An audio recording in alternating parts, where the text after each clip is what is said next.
kita sudah sebutkan bahwa itu adalah terkait dengan industrial mineral, artinya ada secondary process, dan Indonesia terbuka untuk kerjasama investasi maupun teknologi, baik critical mineral maupun rare earth.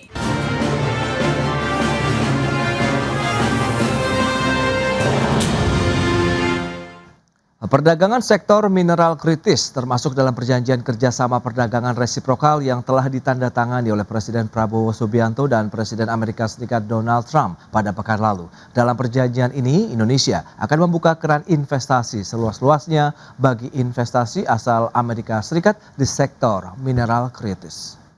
Kita sudah sebutkan bahwa itu adalah terkait dengan industrial mineral, artinya ada secondary process, dan Indonesia terbuka untuk kerjasama investasi maupun teknologi, baik critical mineral maupun rare earth.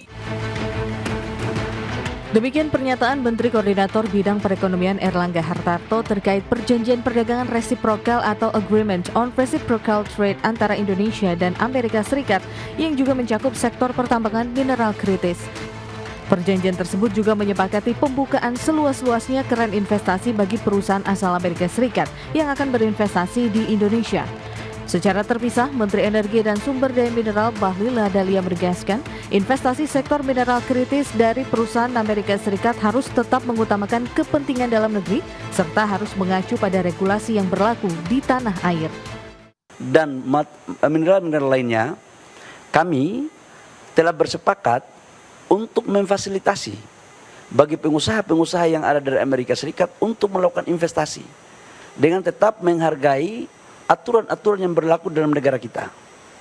Tapi kita juga akan memberikan prioritas untuk mendukung, memfasilitasi dalam rangka eksekusi, termasuk dalamnya ada investasinya. Dalam implementasinya, Bahlil menyebut pemerintah menawarkan 2 skema investasi bagi perusahaan asal Amerika Serikat di sektor mineral kritis. Skema pertama adalah dengan menawarkan langsung kepada perusahaan-perusahaan asal negeri Paman Sam untuk melakukan eksplorasi, dan skema kedua yakni melalui kemitraan atau joint venture dengan badan usaha milik negara Indonesia. Dari Washington, Amerika Serikat, Tim Liputan IDX Channel.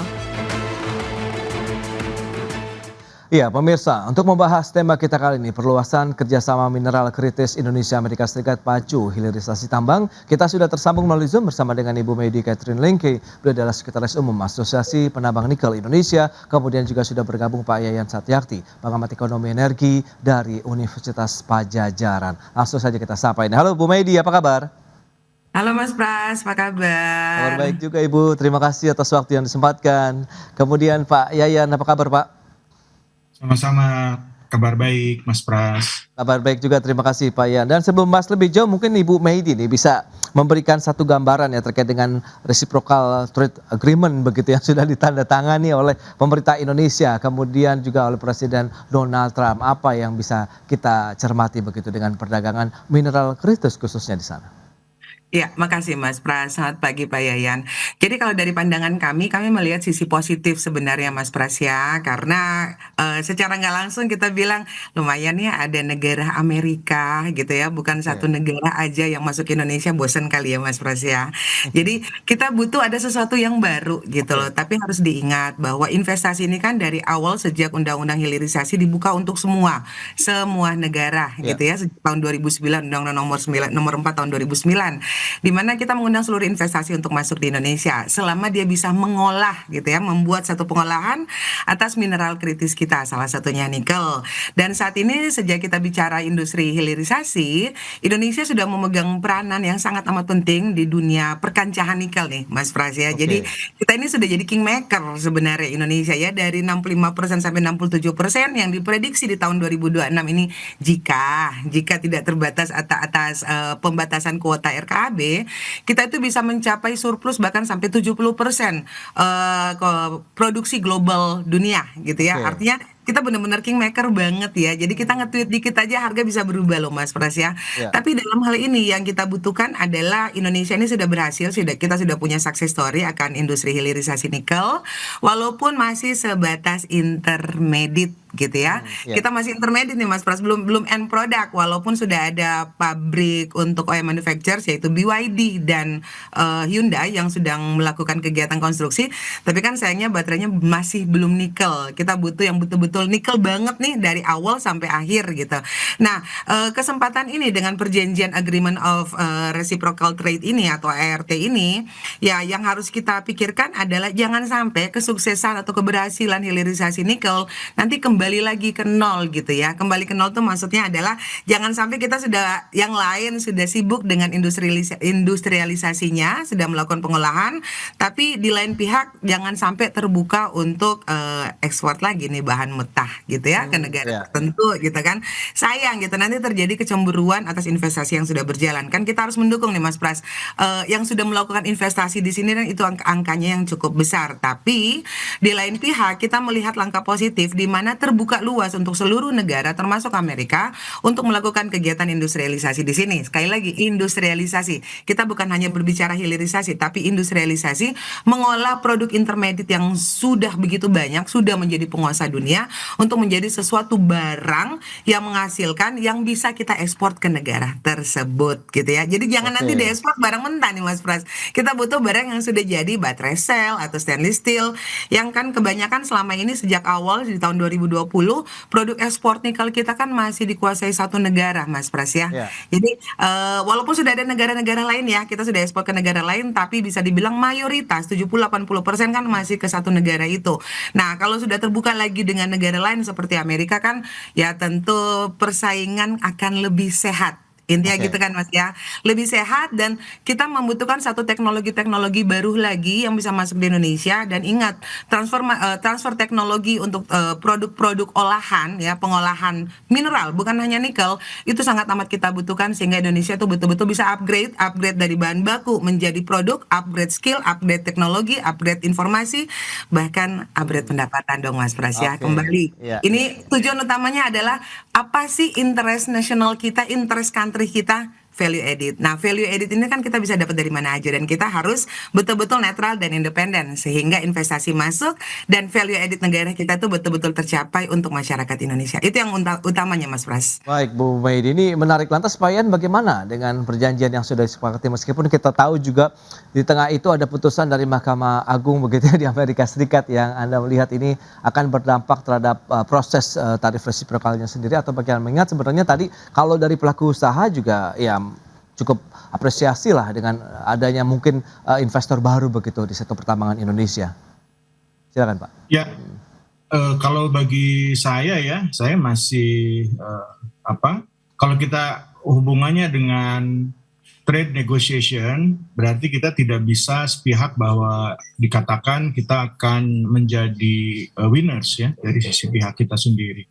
Karena kalau kita berbicara mengenai trade itu berarti kita harus juga melihat dampak dari kebijakan agreement reciprocal tarif tadi itu akan berdampak ke negara lain dan kemudian akan secara langsung maupun tidak langsung berdampak ke Indonesia. Nah, kita lihat di sini mungkin pada saat ini bahwa Amerika Serikat ya sudah memutuskan bahwa mereka seolah-olah menjadi pemenang ya dan kemudian Indonesia memperoleh kesempatan ya untuk melakukan ataupun akan memperoleh misalkan seperti foreign direct investment, kemudian pengembangan adaptasi teknologi critical minerals dan juga kita ketahui bahwa masalah ESG juga ini menjadi risiko tambahan ya karena kita lihat bahwa kemarin kalau kita hubungkan dengan masalah Freeport ya di sana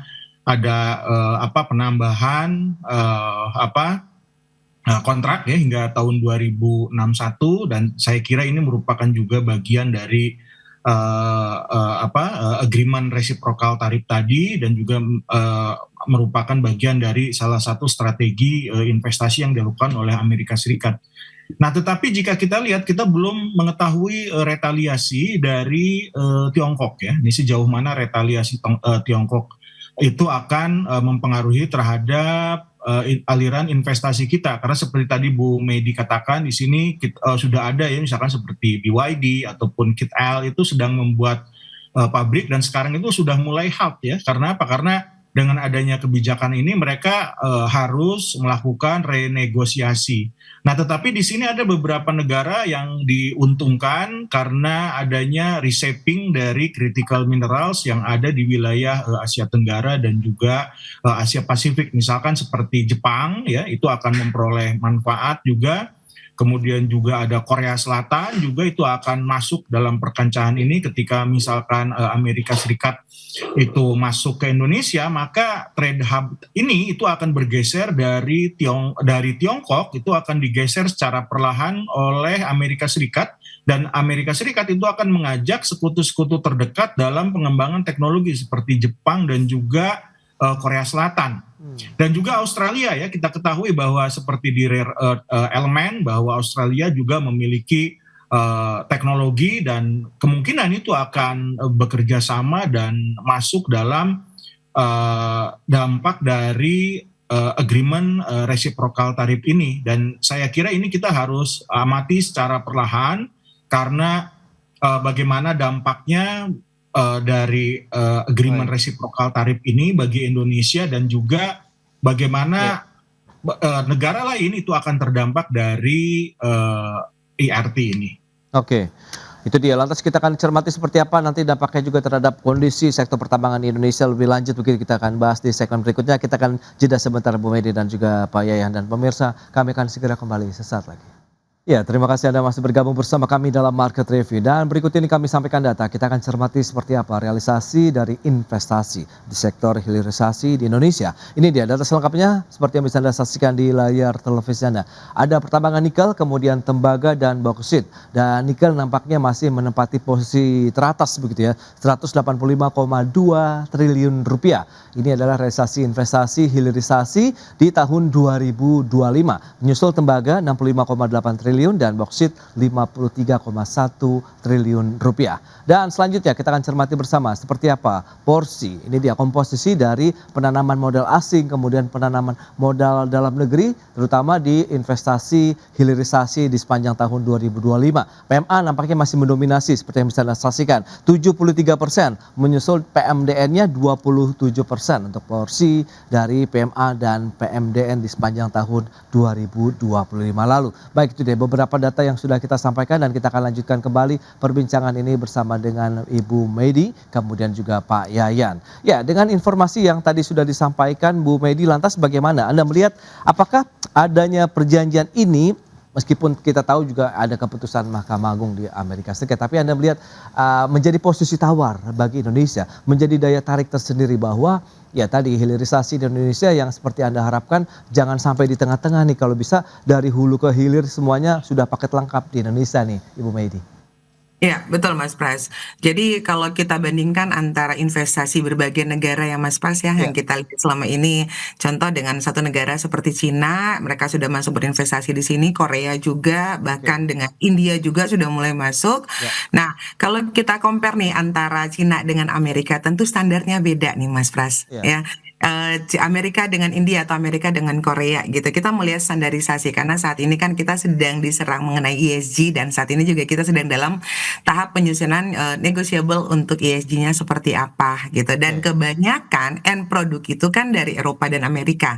N ya, kita bicara OEM manufacturer seperti Tesla, kemudian Mercedes, BMW, General Motors dan lain-lain. Mereka kan lebih ke market dan end product gitu ya. Nah, tapi kan standar yang diberlakukan lumayan tinggi nih Mas Pras ya. Nah, ini yang harus kita cermati, apakah standar yang diberlakukan oleh Amerika itu bisa kita adaptasi di sini. Itu yang menjadi langkah pertama di dulu Mas Pras ya. Kita berbicara ESG gitu kan. Kita berbicara standar produk masuk Indonesia ke negara tersebut gitu. Nah, yang kedua adalah bentuk negosiasi seperti apa nih? Apa sih yang bisa betul-betul menguntungkan kedua belah pihak gitu kan? Karena kan yang melakukan kegiatan usaha kami nih, para pelaku industri nih, pelaku usaha gitu kan.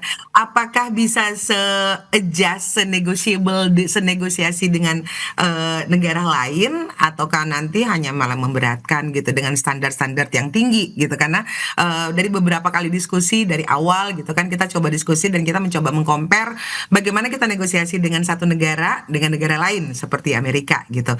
Tentu standarnya tinggi banget Mas Pras. Nah, Oke. apakah bisa masuk atau enggak kita nggak tahu nih. Tapi kembali lagi yang harus kita pikirkan adalah apakah standar yang diberlakukan mereka nanti itu bisa disesuaikan dengan kondisi Indonesia. Karena seperti ESG aja yang mereka berlakukan seperti standar dari IRMA atau standar internasional lain itu sampai saat ini di Indonesia masih belum comply Mas Pras. Ya, Oke. jadi kita sedang mencoba mencari adjustmentnya seperti apa nih seperti biasa agar standar ESG kita tuh bisa diterima oleh market, Iya, gitu kan?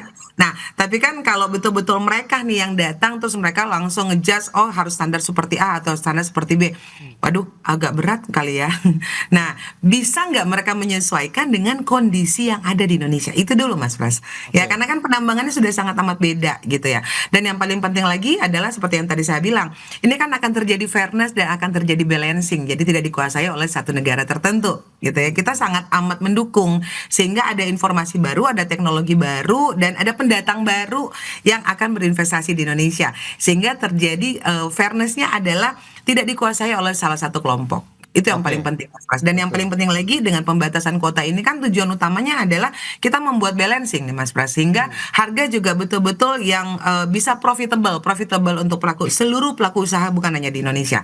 Itu yang paling utama. Nah, berikutnya adalah kepastian pasar untuk produk olahannya gimana nih? Yang ada di Indonesia yang sudah berjalan, yang sudah existing. Itu dulu kan Mas Oke. Pras. Karena kan Iya, iya. pabrik saat ini udah banyak Mas Pras. Saat ini kita sudah ada 61 pabrik erat tarik kilang electric furnace yang menghasilkan NPI, ferronickel sampai ke stainless steel. Kemudian kita sudah ada 12 pabrik pengolahan HPAL yang mengolah bahan baku nikel menjadi bahan baku baterai, MHP, nikel sulfat, kobalt sulfat gitu kan. Ini seperti produk saya di belakang nih. Iya, Nah, iya. sekarang bagaimana dukungan pemerintah Indonesia untuk investasi yang sudah existing dulu nih Mas Pras?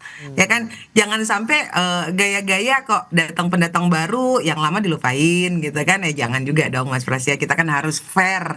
Intinya Oke. mereka adalah pembuka sehingga keberhasilan hilirisasi khususnya nikel betul-betul menjadi success story dunia atas keberhasilan nikel Indonesia. Ini yang paling penting Mas Pras. Itu Jadi dia. fairness-nya dulu nih. Iya. Kemudian juga jangan sampai melebahkan kebijakan hilirisasi yang sudah ada. Kita sudah punya undang-undang ya, undang-undang hilirisasi. Nah, jangan sampai undang-undang hilirisasi yang sudah existing di Indonesia itu malah dilemahkan atas kebijakan internasional. Ini yang paling kita khawatirkan, tapi mudah-mudahan sih tidak ada. Dan yang paling utama lagi Oke. ya, yang kita harapkan adalah fairness, balancing sehingga volatilitas harga nikel global itu betul-betul ya Iya. balancing. Intinya Oke. balancing ya, bukan hanya untuk Indonesia. Ini yang paling penting Mas Pras. Baik, Ya. baik. Nah, ini dia. Kita kembali ke Pak Ian. Lantas bagaimana Anda melihat tadi fairness yang diharapkan, kemudian kesetaraan begitu antara investasi yang sudah ada, yang existing, dengan yang akan masuk nanti ke Indonesia. Mengingat tadi kalau memang ada kerjasama yang lebih lanjut begitu antara Indonesia, Amerika Serikat begitu. Anda melihat bagaimana Pak Ian? Oke, kalau saya melihatnya ada dua hal ya. Ya. Itu yang pertama ke dalam ini berarti di sini kan sudah ada pemain lama yaitu Tiongkok ya. Oke. Dan saya kira mereka sudah banyak melakukan investasi di Morowali ya dan tempat-tempat lainnya dan mereka juga sudah membuat kontrak. Nah, ini mungkin mereka mungkin kalau di Indonesia karena ini kan punya Indonesia, jadi mereka akan mengikuti aturan apa yang dilakukan oleh pemerintah Indonesia ya. Nah, tetapi kita ketahui bahwa Tiongkok ini itu sangat jago melakukan retaliasi keluar. Jadi dia tidak ke Indonesia, tapi mungkin bisa saja misalkan mereka akan melakukan balasan dan secara tidak langsung ini akan berdampak juga ke Indonesia, misalkan dari sisi kebijakan investasi langsung dan juga ke negara-negara lain yang secara tidak langsung, misalkan dari sisi mungkin kuota ya, atau misalkan ada hal-hal yang lain. Nah, ini mungkin saya yang lebih khawatir ya, karena teman-teman pengusaha kan mungkin oke di Indonesia, tapi kalau misalkan nggak bisa jualan ke negara lain karena ditekan oleh Tiongkok, nah itu jadi masalah ya. Nah, jadi hal-hal seperti ini yang harus dicermati dan bagaimana kita menunggu respon dari Tiongkok terhadap kebijakan ini. Karena apa? Karena Tiongkok itu sudah melakukan banyak investasi di Indonesia dan kalau misalkan sekarang Indonesia itu sudah menggeser ke Amerika Serikat, nah kita juga nggak tahu nih sejauh mana bahwa Amerika Serikat akan melakukan investasi atau dieksekusi itu segera. Nah, kalau misalkan kita lihat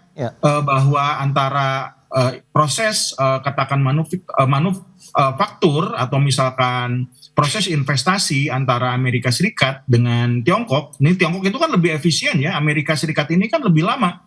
Nah, ketika misalkan ART ini disetujui pada saat ini, itu mungkin akan terjadi 3 atau sampai 5 tahun yang akan datang, di mana Pak Prabowo ini sudah mencalonkan lagi. Nah, ini kan yang kasihan para pengusaha juga ya, karena apa? Karena kebijakan ini kan kita menunggu, kemudian juga penuh ketidakpastian, kemudian Amerika Serikat akan investasi 2 ataupun 3 tahun yang akan datang ya, itu eksekusinya. Nah, sementara kan proses trading ini kan bukan untuk nanti, tapi kan pada saat ini. Jadi saya kira pemerintah harus segera menyiapkan beragam deregulasi dan beragam kebijakan-kebijakan yang mungkin harus menguntungkan dan memberikan benefit banyak bagi Indonesia. Karena kalau kita lihat di sini angka-angkanya ya, bahwa kita mungkin sebagai winners itu ya hanya partial winners ya, sementara yang total winners itu Amerika Serikat, dan di sini Tiongkok itu belum melakukan retaliasi, walaupun seperti sekarang itu losers, dan kemungkinan mereka akan melakukan retaliasi dengan hasil dari ART ini. Karena apa? Karena Indonesia memang sebagai produsen critical minerals di dunia yang sangat besar ya, ini akan mengganggu terhadap pasokan khususnya industri manufaktur di Cina.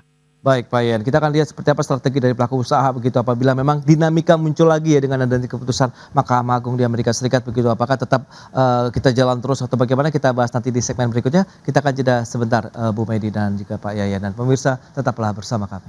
Terima kasih Anda masih bergabung bersama kami, dan kita lanjutkan kembali perbincangan bersama dengan Ibu Medi Catherine Lengke. Beliau adalah Sekretaris Umum dari APNI, kemudian Pak Yayan Satyakti, pengamat ekonomi energi dari Universitas Padjadjaran. Nah, strategi dari pelaku usaha, Bu Medi, apa yang dilakukan? Dinamika kembali muncul begitu ya dengan penerapan tarif resiprokal meskipun sudah ditandatangani antara dua pemimpin negara Amerika Serikat dengan Indonesia, kemudian muncul keputusan dari Mahkamah Agung Indonesia. Kesiapan dari kita, antisipasi ataupun mitigasi apa yang sudah disiapkan untuk menyikapi dinamika yang terjadi saat ini? Ya, masih di mute Ibu. Ya. Ya. Halo? Ya, silakan Ibu. Ya, jadi Mas Pras, kalau tanggapan kami sendiri sih kita melihat ada peluang ya, dan yang paling penting lagi adalah bagaimana kepastian pasar jangka panjang. Ya, karena investasi ini bukan setahun 2 tahun gitu ya. Kemudian yang ketiga, sekali lagi seperti di awal saya sampaikan, kita tidak hanya fokus kepada midstreamnya aja, tapi apakah mereka mau masuk sampai ke end downstream sehingga betul-betul lapangan pekerjaan itu betul-betul terbuka luas. Kembali lagi, national interest kita apa sih? National interest kita kan value added atas mineral kritis yang ada di Indonesia atau komoditas yang ada di Indonesia. Itu yang paling penting. Dan yang paling utama lagi adalah bagaimana sih akses pembiayaan hijau dan teknologi hijau. Ini yang paling utama, yang karena saat ini Indonesia sudah naik kelas nih Pak Pras. Kita sudah bukan berbicara quantity lagi. Kita penguasa dunia untuk nikel, tapi kalau secara quantity udahlah gitu lah. Kita sudah nggak ada yang bisa ngalahin. Tapi sekarang step kedua adalah bagaimana nih teknologi hijau, pembiayaan hijau, kemudian kita betul bisa menciptakan dari pengolahan mineral kritis kita ini. Alangkah baiknya jika mereka masuk ke Indonesia tuh bisa menuju ke ekonomi blue kali ya. Ekonomi blue itu apa? Target 8% tercapai nggak dari investasi masuk dari Amerika? Itu yang paling penting kan. Itu kan sudah menjadi main target kita sejak tahun kemarin ya. Dan yang kedua adalah bagaimana mengenai fairness, tadi sudah saya sampaikan. Kemudian juga pada saat mereka masuk di Indonesia bukan hanya semata-mata untuk mengolah gitu ya, mengambil produk critical mineral kita, tapi bisa bekerja sama dengan yang sudah existing. Kembali lagi, yang sudah existing, jangan pernah meninggalkan yang lama gitu kan. Mentang-mentang datang yang baru gitu kan, seakan-akan terus kita meninggalkan yang lama, itu jangan banget Mas Pras ya. Karena bagaimanapun juga keberhasilan kita atas hadirnya mereka, tapi bagaimana membawa keberhasilan kita ini adalah balancing, fairness, dan bagaimana teknologi hijau masuk dan bagaimana mereka bisa masuk di Indonesia. Karena ingat tahun lalu kita punya IRA loh Mas Pras. IRA itu sudah berhasil belum di Indonesia? Belum juga kan ya. Nah ini yang harus ke depannya, karena kita sedang berhadapan dengan CBAM juga, baterai paspor juga gitu kan. Nah langkah-langkah ini adalah langkah step kedua yang sedang kita hadapi, sedang kita fight ini loh Mas Pras. ESG kita apakah diterima gitu kan. Produk mineral kritis kita apakah bisa melalui paspor baterai dan CBAM di Eropa apa. Itu yang paling utama sih Mas Pras ya. Nah, apakah masuknya Amerika di Indonesia ini betul-betul bisa membawa dampak positif, teknologi hijau, pembiayaan hijau, sehingga produk Indonesia bisa masuk ke paspor baterai. Itu dia. dulu Mas Pras ya. Yes, Paspor baterai dulu gitu. Dan national interest kita tercapai nggak dengan kerjasama masuk ke Indonesia, dan kita bagaimana membuat kerjasama antara Amerika dengan satu negara yang sudah berinvestasi di Indonesia. Kayaknya Itu itu dia. sih target utama kita Mas Pras ya. Yes, betul. Yang paling utama juga memberikan manfaat yang mungkin cukup luas lah ya tentunya bagi Indonesia. Tidak hanya dari sisi pendapatan, tapi ada penciptaan Yang harus lapangan diingatkan kerja di national sana. interest Mas Pras, Betul. bukan mereka interest, national interest, Indonesia interest kita apa Ya, dulu nih setuju. gitu lah. Baik, nah Pak Yan, Anda melihat bagaimana nih untuk terakhir kalau kita lihat bagaimana dengan harapan-harapan dari pelaku usaha sendiri, kemudian adanya perjanjian ini, adanya Amerika nanti apabila masuk ini nampaknya diharapkan ada kolaborasi yang justru harus saling bersinergi begitu antara mungkin industri yang existing dengan yang akan datang begitu dengan investor baru misalnya. Silakan Pak. Ya, kalau saya melihat Amerika Serikat itu akan kerjasama di Indonesia ya itu untuk industri manufaktur, tapi bukan berbasis manufaktur khususnya untuk peningkatan mungkin labor creation ya. Tapi di sini mereka akan cenderung untuk capital intensive. Karena kalau kita lihat di sini beberapa critical element misalkan seperti kobalt ya yang menghasilkan permanen magnet itu digunakan untuk F-35 ya. Jadi pesawat tempur F-35 di mana kalau kita lihat di beberapa dunia ini mungkin salah satunya Indonesia yang mampu untuk menyediakan itu dan kita banyak ya. Dan jadi ke defense industry, kemudian juga spacecraft industry, dan kemudian ke electric vehicle ya. Jadi hanya 3 sektor itu yang menyebabkan Indonesia itu memberikan attractiveness bagi Amerika Serikat. Nah di sini yang menjadi permasalahan itu bahwa standar inovasi dari Amerika Serikat itu begitu tinggi ya. Ini seperti tadi yang dikatakan oleh Bu Medi, ini sejauh mana bahwa kita akan mampu untuk mencapai standar based competition-nya. Nah, mudah-mudahan di sini Amerika Serikat itu mampu untuk men-share. Nah, tetapi kalau kita lihat bahwa di Indonesia itu kan sudah ada misalkan seperti Freeport McMoran ya dan lain-lain, atau misalkan nanti ada newcomers datang ke sini. Nah, di sini harus trade deal ini itu harus mencerminkan bahwa proses industrialisasi critical minerals itu tidak hanya diekstraktif ya, tetapi juga sampai ke tadi ya end user seperti yang dikatakan oleh Bu Medi. Karena kalau misalkan kita lihat bahwa potensi dari ketiga sektor ini itu sangat kuat yang dimiliki oleh Indonesia, tetapi jika kita lihat Innovation Hub Indonesia untuk memiliki ini, kita itu sangat lemah ya. Misalkan kita tidak ada research and development, kemudian juga kita tidak memiliki universitas dengan paten seperti itu, ya, ataupun pusat-pusat riset dan lain-lain. Nah, sehingga itu dipastikan bahwa ketika Amerika Serikat investasi di sini, maka nilai benefitnya itu akan dimiliki oleh Amerika Serikat ya dibandingkan dengan Indonesia. Nah, di sini regulasi ini itu harus bisa mewadahi terhadap ada transfer teknologi, kemudian juga peningkatan kualitas sumber daya manusia.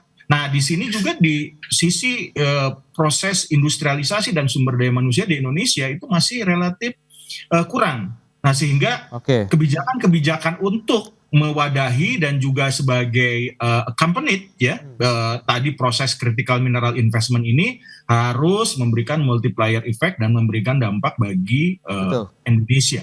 Itu dia yang diharapkan ya, memang dengan adanya kerjasama dengan Amerika Serikat, teknologi tinggi yang dibawa ke Indonesia ini memberikan satu sentimen positif tentunya untuk peningkatan dari sisi kualitas SDM, transfer teknologi juga yang diharapkan, sehingga tadi bisa seiring sejalan juga dengan industri existing yang seperti diharapkan oleh APNI tadi. Baik Ibu Medi, kemudian Pak Yayan, terima kasih banyak atas informasi, update dan juga insight yang sudah diberikan kepada pemirsa pada hari ini. Selamat melanjutkan aktivitas Anda kembali, salam sehat, sampai berjumpa kembali. Terima kasih Bu Medi, Pak Yayan.